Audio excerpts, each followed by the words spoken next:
తల్లి వెలుగు. లోటు బడ్జెట్ ఉన్న ప్రతి నిరుపేదకు ఇందిరమ్మ ఇల్లు ఇచ్చి తీరుతామని మంత్రి పొంగులేటి శ్రీనివాసరెడ్డి స్పష్టం చేశారు.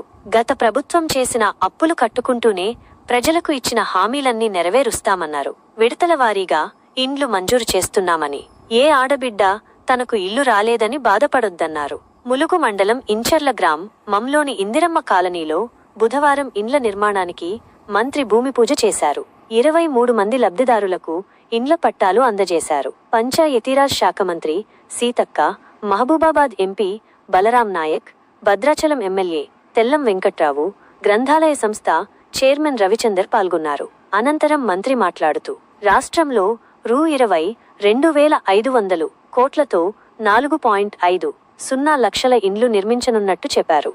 గత ప్రభుత్వం అందరికీ డబుల్ బెడ్రూమ్ ఇండ్లు ఇస్తామని నమ్మబలికి మోసం చేసిందని మండిపడ్డారు. 93,000 ఇండ్లకు టెండర్లు పిలిచి 60,000 ఇండ్లను మాత్రమే పూర్తి చేసిందన్నారు. తాము ఏడాదిలోనే 4.5 లక్షల ఇండ్లను నిర్మించాలని నిర్ణయించినట్టు చెప్పారు. ములుగు నియోజకవర్గానికి ఐటీడీఏతో కలిపి 5,000 ఇండ్లు మంజూరయ్యాయని, మరో 1,000 ఇండ్లు మంజూరు చేస్తామని ప్రకటించారు. ఇందిరమ్మ లబ్ధిదారులకు ఉచిత ఇసుక కూపన్లు ఇవ్వాలని కలెక్టర్లకు ఆదేశాలు జారీ చేశారు. ఇండ్ల నిర్మాణాలను బట్టి ప్రతి సోమవారం లబ్ధిదారులకు చెక్కులిస్తామన్నారు. వచ్చే లోకల్ బాడీ ఎన్నికల్లో ములుగు జిల్లా ఇంచర్లలో లబ్ధిదారులకు ఇందిరమ్మ ఇండ్ల పట్టాలను పంపిణీ చేస్తున్న మంత్రులు పొంగులేటి శ్రీనివాసరెడ్డి, సీతక్క, ప్రజాధనాన్ని కొల్లగొడితే ఎంతటి వారినైనా శిక్షిస్తాం, ప్రజాధనాన్ని కొల్లగొడితే ఎంతటి వారినైనా శిక్షిస్తామని మంత్రి పొంగులేటి శ్రీనివాసరెడ్డి అన్నారు. బుధవారం ములుగు R&B గెస్ట్ హౌస్లో మీడియాతో చిట్ చాట్ చేశారు. కాళేశ్వరం ప్రాజెక్టు రూపశిల్పిగా, తెలంగాణ జాతిపితగా చెప్పుకునే వ్యక్తిని కాళేశ్వరం జ్యుడిషియల్ కమిషన్ విచారించింది.